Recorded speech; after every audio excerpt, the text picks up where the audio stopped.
ಇಂದಿನ ಈ ಕಾರ್ಯಕ್ರಮದ ಉದ್ಘಾಟಕರಾಗಿ ಆಗಮಿಸಿದಂತ ಸಹಸ್ಪಂದನ ಮಾಡಿರುವಂತ ಅಕ್ಕ ಸ್ವಾಗತ ಕೋರುತ್ತೇನೆ. ಅದೇ ಇಂದಿನ ಈ ಕಾರ್ಯಕ್ರಮದಲ್ಲಿ ಜಿಲ್ಲಾ ಕನ್ನಡ ಸಾಹಿತ್ಯ ಪರಿಷತ್ತಿನ ಕೋಶಾಧ್ಯಕ್ಷರಾದಂತಹ ಅಚ್ಚುಕಟ್ಟಾಗಿ ನಿರೂಪಣೆ ಮಾಡಿರುವಂತ ಸೋದರ ದೇವರತ್ ಕರಂಜೆ ಗೌರವ ಕೋಶಾಧ್ಯಕ್ಷರು ಕನ್ನಡ ಸಾಹಿತ್ಯ ಪರಿಷತ್ತು ತಾಲೂಕಾ ಕನ್ನಡ ಸಾಹಿತ್ಯ ಪರಿಷತ್ ಬೀದರ್ ಅವರಿಗೂ ಸಹ ಕಾರ್ಯಕ್ರಮ ಸ್ವಾಗತ ಕೋರುತ್ತಾ ಈ ಕಾರ್ಯಕ್ರಮಕ್ಕೆ ಆಗಮಿಸಿದಂತ ನನ್ನ ಪತ್ರಿಕಾ ಮಾಧ್ಯಮದ ಸೋದರಿಗೂ ಸಹ ನಮ್ಮ ತಾಲೂಕು ಕನ್ನಡ ಸಾಹಿತ್ಯ ಪರಿಷತ್ತು ಹಾಗೂ ಜಿಲ್ಲಾ ಕನ್ನಡ ಸಾಹಿತ್ಯ ಪರಿಷತ್ತಿನಿಂದ ಈ ಹೃದಯಪೂರ್ವಕವಾಗಿ ಸ್ವಾಗತ ಕೋರುತ್ತೇನೆ. ನನ್ನನ್ನು ಸ್ವಾಗತ ಮಾಡಲು ಮಾಡಿಕೊಳ್ಳುತ್ತೆಲ್ಲ ನನ್ನ ಹಿರಿಯ ಅಣ್ಣಂದಿರಿಗೂ ಸೋದರಿಗೂ ಧನ್ಯವಾದ ತಿಳಿಸುತ್ತಾ ನನ್ನ ಸ್ವಾಗತ ಭಾಷಣ ಮುಗಿಸುತ್ತೇನೆ. ಜೈ ಜೈ ಇದರಲ್ಲಿ ನಾವು ಒಂದು ಪುಸ್ತಕವನ್ನು ಕೊಟ್ಟು ಸ್ವಾಗತಿಸಿದ ನಮ್ಮ ಸರಳವಾಗಿ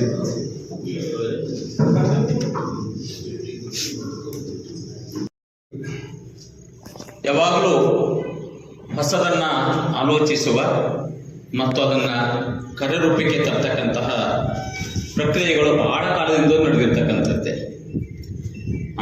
ಈ ಪರಿಧಿಯನ್ನು ಬಿಟ್ಟು ನಾನು ಹೊರಗೆ ಮಾತಾಡೋದಾದ್ರೆ, ಮುನೀಸ್ ಮೋದ್ಗಿಲ್ ಅವರಿದ್ದಾಗ ಬೀದರ್ನಲ್ಲಿ ಸಕಾಲ ಅಂತ ಒಂದು ಕಾನ್ಸೆಪ್ಟ್ ಅನ್ನ ಆರಂಭ ಮಾಡಿದ್ರು.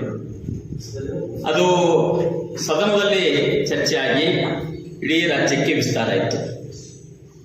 ಇತ್ತೀಚೆಗೆ ಲಕ್ಷ್ಮೀ ಹೆಬ್ಬಾಳ್ಕರ್ ಅವರು ಬಂದಾಗ ನೀವೆಲ್ಲ ಪತ್ರಿಕೆ ಓದಿರಿ ಅಂತ ಅಂದ್ಕೊಳ್ತೀನಿ. ನಮ್ಮ ಜನಪರ ಕಾಳಜಿಯ ಲಂಗೋಟಿ ಅವರು SP ಆಗಿ ಬಂದ ಮೇಲೆ ಇಲ್ಲೊಂದು ಅಕ್ಕಪಡೆ ಅಂತ ಸ್ಥಾಪನೆ ಮಾಡಿದ್ರು. ಅದು ಬಹುಶಃ ರಾಜ್ಯಕ್ಕೆ ವಿಸ್ತಾರ ಆಗ್ತಕ್ಕಂಥ ಸಾಧ್ಯತೆಗಳಿವೆ ಇಷ್ಟರಲ್ಲೇ. ಹೀಗೆ ಅನೇಕ ಹೊಸತುಗಳಿಗೆ ತೆರೆದುಕೊಳ್ತಕ್ಕಂತಹ ಬೀದರ್ ಈಗ ಸಾಹಿತ್ಯ ವಲಯದಲ್ಲಿ ಕನ್ನಡ ಸಾಹಿತ್ಯ ಪರಿಷತ್ತಿನ ಮೂಲಕವಾಗಿ ಮನೆಗಳಲ್ಲಿ ಮತ್ತು ಬಹಳ ಜನಪ್ರಿಯವಾಗಿ ಮತ್ತು ಬಹಳ ಯಶಸ್ವಿಯಾಗಿ ಪೂರೈಸಿ ಹೊಸ ಅಧ್ಯಕ್ಷರು ಮತ್ತು ಹೊಸ ಚಿಂತನೆಯ ಕ್ರಮದಲ್ಲಿ ಸ್ನೇಹಿತ TM ರಕ್ಷ ಅವರು ಇವತ್ತ ಓದುವ ಮಂಟಪ ಅಂತಕ್ಕಂಥ ಸಾಹಿತ್ಯ ಚಿಂತನಾ ಕಾರ್ಯಕ್ರಮವನ್ನ ಆಯೋಜನೆ ಮಾಡಿರ್ತಕ್ಕಂಥದ್ದು. ಇದು ನಾವೆಲ್ಲ ಅನ್ನೋದಿದೆ, ಒಂಟಿ ಗೂಬಿ ಅಂತ ಅನ್ನೋದಿದೆ, ಲೈಬ್ರರಿ ಭೂತ ಅಂತ ಕರೆದಿರ್ತಕ್ಕಂಥದ್ದೇ, ಓದಿ ಓದಿ ಮರಳಾದವರು ಅಂತೆಲ್ಲ ರೇಗಿಸ್ತಕ್ಕಂತಹ ಒಂದು ಸ್ನೇಹ ವಲಯ. ಪುಸ್ತಕಕ್ಕಿಂತ ಹೆಚ್ಚಿನ ಆತ್ಮಸಂಗಾತಿ ಮತ್ತೊಬ್ಬರಿಲ್ಲ, ಪುಸ್ತಕ ಪ್ರೇಮಿ ಸದಾ ಸುಖಿ ಅಂತಕ್ಕಂತಹ ಮಾತು ಕೂಡ ನಮ್ಮ ಮಧ್ಯೆ ಇರ್ತಕ್ಕಂಥದ್ದು. ಹೀಗೆ ಪುಸ್ತಕ ಜ್ಞಾನ ಅಪಾರ ಪ್ರಪಂಚ ಜ್ಞಾನವನ್ನ ನಮಗೆ ತೆರೆದುಕೊಳ್ತಕ್ಕಂಥ ಹೊತ್ತಿನಲ್ಲಿ ಈ ರೀತಿ ಪರವಿರೋಧ ಏನೇ ಮಾತಾಡಿದ್ರು ಕೂಡ ಒಂದು ಸೃಜನಶೀಲ ಮನಸ್ಸುಗಳಿಗೆ ಮತ್ತು ಸಂವೇದನಾಶೀಲ ಮನುಷ್ಯರಿಗೆ ಈ ಓದು ಅಂತಕ್ಕಂಥ ಬಹಳ ಅಗತ್ಯವಾಗಿರ್ತಕ್ಕಂಥದ್ದು ಅಂತ ನಾನು ಈ ಸಂದರ್ಭಕ್ಕೆ ಹೇಳಲಿಕ್ಕೆ ಇಷ್ಟಪಡ್ತೇನೆ. ಕಲ್ಪಿಸಿಕೊಡ್ತಾರಲ್ಲ ಅದಕ್ಕೆ ನಾನು ತಮ್ಮೆಲ್ಲರ ಪರವಾಗಿ ಇಂದಿನ ತಾಲೂಕಾ ಕನ್ನಡ ಸಾಹಿತ್ಯ ಪರಿಷತ್ತಿನ ಅಧ್ಯಕ್ಷರಿಗೂ ಮತ್ತು ಪದಾಧಿಕಾರಿಗಳು ಅನಂತ ಧನ್ಯವಾದಗಳನ್ನು ಹೇಳ್ತೀನಿ. ಓದುವುದು ಅಂತಂದ್ರೆ ನನಗನ್ಸಿ ಮಟ್ಟಿಗೆ ಅಂದ್ರೆ ಡಿಕ್ಷನರಿ ಮಾಡು, ಶಬ್ದಕೋಶದ ಮಾಡು, ಪಠಣ ಮಾಡುವುದನ್ನು, ಅಭ್ಯಾಸ ಮಾಡುವುದನ್ನು, ವಿದ್ಯೆ ಜ್ಞಾನಾರ್ಜನೆ ಮಾಡುವುದನ್ನು ಮತ್ತು ವೇದ ಅಂತಂತಾರೆ. ವೇದ ಯಾಕೆ ಓದುವುದಕ್ಕೆ ಬರ್ತೀರಿ ಅಂದ್ರೆ ಎಂದಿಗೂ ಬದಲಾಗದ ಅರಿವು ಮತ್ತು ತಿಳಿವಳಿಕೆ ಜ್ಞಾನಕ್ಕೆ ವೇದ ಅಂತನ್ನುವಂಥ ಹೆಸರು ಬರ್ತದೆ. ಯಾಕೆ ಓದಬೇಕು? ಓದುವುದರಿಂದ ಆಗುವಂಥ ಪರಿಣಾಮ ಏನು ಅಂದರೆ ಏನನ್ನೂ ಬದಲಾವಣೆಯಾಗದಂಥ ವೇದವನ್ನು ಓದುವುದರಿಂದ ನಮ್ಮಲ್ಲಿ ಆಗುವಂಥ ಬದಲಾವಣೆ ಏನು? ಸಿದ್ದರಾಮ ಒಂದು ಕಡೆ ಹೇಳ್ತಾರೆ, ಓದುವುದು ಸದ್ಗುಣಕ್ಕಲ್ಲದೆ ಮತ್ತೊಬ್ಬರ ಕಿವಿಯಲ್ಲಿ ಊದುವುದಕ್ಕಲ್ಲವಯ್ಯ. ಅಂದ್ರೆ ಸಿದ್ದರಾಮ ಓದುವುದು ಸದ್ಗುಣಕ್ಕಲ್ಲದೆ ಮತ್ತೊಬ್ಬರ ಕಿವಿಯಲ್ಲಿ ಊದುವುದಕ್ಕಲ್ಲವಯ್ಯ ಅಂದಾಗ ಸದ್ಗುಣ ಅಂದ್ರೆ ಏನು? ಸಚ್ಚಾರಿತ್ರ್ಯ ಅಂತಂದ್ರೆ ಏನು? ಇವತ್ತಿನ ಓದು ಏನು ಆಂತರಿಕ ಓದಾಗಬೇಕಾ, ಏನು ಬಾಹ್ಯ ಓದಾಗಬೇಕು? ಅಂತರ್ಗತ ಓದುಗಳೊಳಗೆ ಯಾವ ಕ್ರಿಯೆ ನಡೀತದೆ, ಬಾಹ್ಯದ ಓದುಗಳೊಳಗೆ ಯಾವ ಕ್ರಿಯೆ ನಡೀತದೆ? ಈ ಸದ್ಗುಣ ಅಂತಂದ್ರೆ ನಾವೇನಿರ್ತೀವಿ, ದಯೆ ಇರಬೇಕು, ಅಂತಃಕರಣ ಇರಬೇಕು, ಅನುಕಂಪ ಇರಬೇಕು, ಸಹನೆ ಇರಬೇಕು, ಸ್ನೇಹ ವಾತ್ಸಲ್ಯ ಇರಬೇಕು. ಇವೆಲ್ಲವನ್ನ ವಿಶಾಲವಾದ ಹೃದಯ. ಈ ಕಾರ್ಯಕ್ರಮ ಪ್ರಾರಂಭ ಮಾಡ್ತಾ ಇದ್ವಿ, ನೀವು ಓದಬೇಕು ಅಂತೇಳಿ ಒಂದು ಒಳ್ಳೆ ವಿಚಾರ, ಬಹಳ ಒಳ್ಳೆ ಕಾರ್ಯಕ್ರಮವನ್ನ ಮಚ್ಚೆ ಅಣ್ಣನವರು ಪ್ರಾರಂಭ ಮಾಡಿದ್ದಾರೆ. ಕನ್ನಡ ಸಾಹಿತ್ಯ ಪರಿಷತ್ತು ಬೀದರ್ ಮತ್ತು ತಾಲೂಕಾ ಘಟಕಕ್ಕೆ ಮೊಟ್ಟ ಮೊದಲನೇದಾಗಿ ಈ ಒಂದು ಪುಸ್ತಕ ಓದು ಕಾರ್ಯಕ್ರಮ ಪ್ರಾರಂಭ ಮಾಡಿದ್ದಕ್ಕಾಗಿ ಅವರಿಗೆ ನನ್ನ ವೈಯಕ್ತಿಕವಾಗಿ ನಿಮಗೆ ಧನ್ಯವಾದಗಳನ್ನು ಅರ್ಪಿಸ್ತೇನೆ. ಓದು ಮಂಟಪ ಇರಬೇಕಾ, ಚೇಂಜ್ ಮಾಡ್ಬೇಕಾ ಅನ್ನೋ ಮಾತನ್ನ ಅಣ್ಣ ಬಸವರಾಜ ಅಣ್ಣ ಅವರು ಮಾತಾಡಿದ್ರು. ಶಿವಮೊಗ್ಗದ ಕಡೆ ಎಲ್ಲ ಕಥಾ ಓದು ಕಾರ್ಯಕ್ರಮ, ಓದು ಮನೆ, ಕಾವ್ಯ ಮನೆ, ಕವಿ ಮನೆ, ಈ ಥರದ ಹೆಸರುಗಳನ್ನ ಇಟ್ಕೊಂಡು ಒಂದು ಸಾಹಿತ್ಯದ ಒಂದು ಓದನ್ನ ಅವ್ರು ಮಾಡ್ತಾರೆ. ನಮ್ಮ ಅನುಭವ ಮಂಟಪದ ಒಂದು ಹಿನ್ನೆಲೆ ನಮಗಿರೋದ್ರಿಂದ ನನಗನ್ನಿಸ್ತದೆ ಓದು ಮಂಟಪ ಚೆನ್ನಾಗಿದೆ ಅಂತ ನನ್ನ ಅಭಿಪ್ರಾಯ.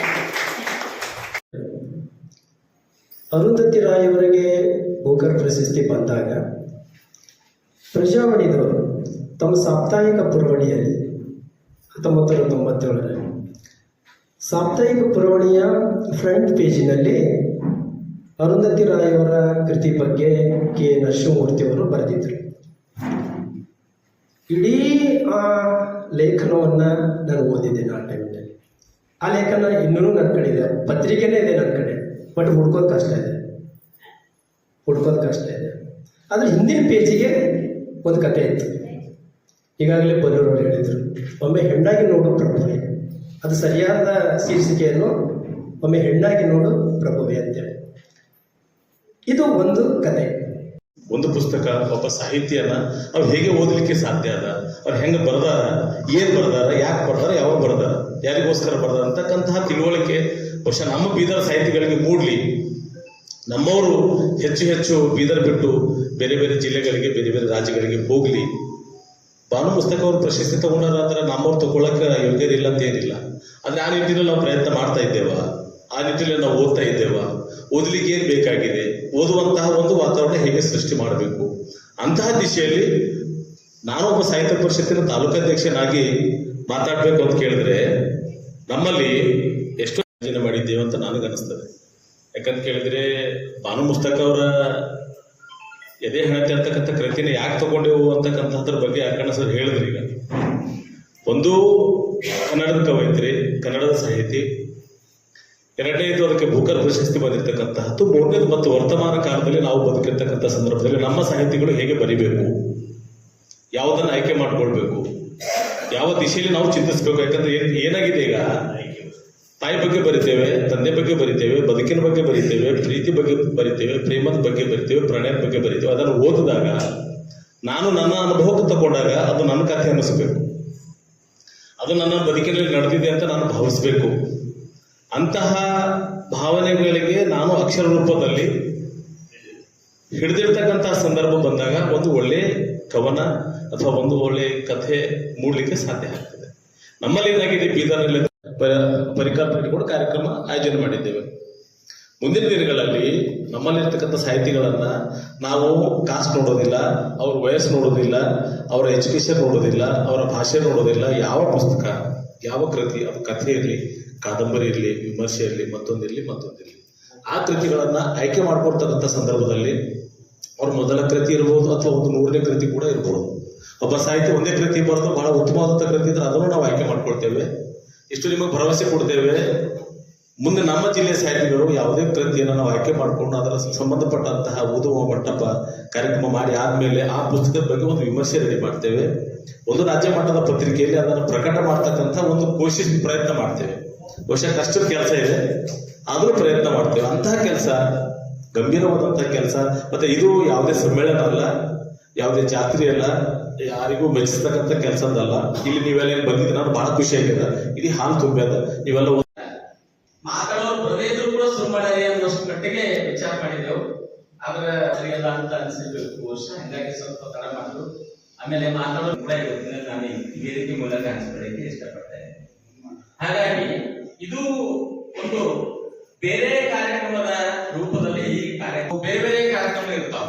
ಅವರಿಗೆ ಮೆಕ್ಸರ್ ಕೊಟ್ಟು, ದುಡ್ಡು ಕೊಟ್ಟು, ಕರ್ಕೊಂಡು ತಂದು ಊಟ ಹಾಕಿಸಿ ಭಾಷಣ ಕೇಳಿಸಿ ಮತ್ತೆ ವಾಪಸ್ ಕಳಿಸ್ತಕ್ಕಂತಹ ಪರಿಕರದಲ್ಲಿ ಇದು ಬಹಳ ಗಮನಿಸಬೇಕಾದಂತಹ ಅಂಶ ಏನು ಅಂತಂದ್ರೆ, ಓದಿನಿಂದ ಪ್ರೇರಿತವಾದಂತಹ ಒಂದು ಸಂವಾದ, ಅದು ಜನ್ಮ ತಾಳಿ ಪರಸ್ಪರ ಓದುವ ಮಂಟಪ ಮತ್ತು ಓದಿನ ಬಗ್ಗೆ ವಿಶೇಷವಾಗಿ ಏನು ಪ್ರಾಸ್ತಾವಿಕ ನುಡಿಯಲ್ಲಿ ಓದಿನ ಮಹತ್ವದ ಬಗ್ಗೆ ನಾವೆಲ್ಲರಿಗೂ ಹಂಚಿಕೊಂಡಿರುವಂತಹ ಡಾಕ್ಟರ್ ಬಸವರಾಜ ಕಲ್ಲೂರ್ ಸರ್ ಅವರಿಗೂ ತುಂಬ ಧನ್ಯವಾದಗಳನ್ನು ಸಲ್ಲಿಸುತ್ತೇನೆ. ಹಾಗೆಯೇ ನಮ್ಮ ಜಿಲ್ಲಾ ಕನ್ನಡ ಸಾಹಿತ್ಯ ಪರಿಷತ್ತಿನ ಗೌರವ ಕೋಶಾಧ್ಯಕ್ಷರಾದಂತಹ ಶಿವಶಂಕರ್ ಟೋಕ್ರೆ ಸರ್ ಅವರಿಗೂ ಕೂಡ ತುಂಬ ವಂದನೆಗಳನ್ನು ಸಲ್ಲಿಸುತ್ತೇನೆ. ಅಚ್ಚುಕಟ್ಟಾಗಿ ಕಾರ್ಯಕ್ರಮವನ್ನು ನಿರೂಪಣೆ ಮಾಡಿರುವಂತಹ ದೇವೇಂದ್ರ ಕರಂಜಿ ಸರ್ ಅವರು, ನಮ್ಮ ತಾಲೂಕು ಗೌರವ ಕೋಶಾಧ್ಯಕ್ಷರು, ಇವರಿಗೂ ಕೂಡ ತುಂಬ ಧನ್ಯವಾದಗಳನ್ನು ಸಲ್ಲಿಸುತ್ತೇನೆ. ಹಾಗೆ ಈ ಒಂದು ಕಾರ್ಯಕ್ರಮ ಯಶಸ್ವಿ ಆಗಬೇಕಂದ್ರೆ ತಮ್ಮೆಲ್ಲರ ಉಪಸ್ಥಿತಿ ಬಹಳಷ್ಟು ವಿಶೇಷ ಇತ್ತು. ಹಾಗಾಗಿ ತಮ್ಮೆಲ್ಲರಿಗೂ ಕೂಡ ನಮ್ಮ ತಾಲೂಕು ಕನ್ನಡ ಸಾಹಿತ್ಯ ಪರಿಷತ್ತಿನ ಮತ್ತೊಮ್ಮೆ ವಂದನೆಗಳನ್ನು ಸಲ್ಲಿಸುತ್ತಾ ಈ ಕಾರ್ಯಕ್ರಮವನ್ನು